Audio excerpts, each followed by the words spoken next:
Okay, I'm already halfway through this, but I am swapping my factory speedometer and fuel gauge with this Vamos cluster that has a tack.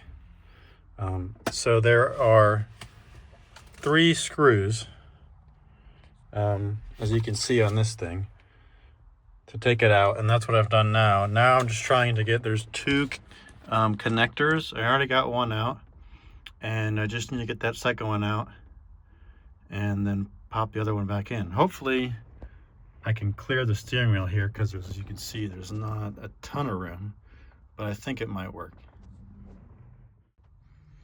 All right, so I ended up having to pull it through this hole right here in the steering wheel. You can see here's where the connectors went in, and there's a smaller one and a larger one. So when you're putting the new one back in, you just got to make sure you put it in the right way. Here's the 2 gauge clusters side by side.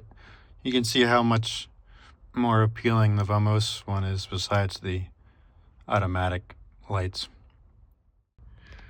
So slightly bad news, the tabs on this are just a little too big for whatever reason. Maybe because this particular one's from a Honda Z and not a Vamos.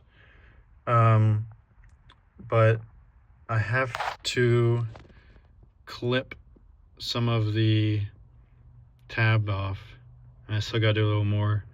And then I'm probably gonna have to drill a hole and then put a washer in the screw to kind of hold it on. All right, you can see here, if I zoom in a little, where I modified these brackets here. So I just kind of trimmed them so that I could fit them in there, and then that big washer clamps onto them. So same thing on the other side there. Okay, I'm going to show you what I did here underneath of the seat where the ECU is. So there's 2 spots you can get the tack signal from. One is here on the ECU coming out of the back, or there's this clip here. I believe this goes to the OBD2 port.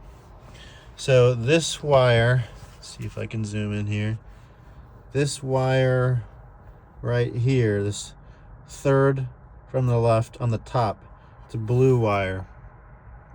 That is your tack signal.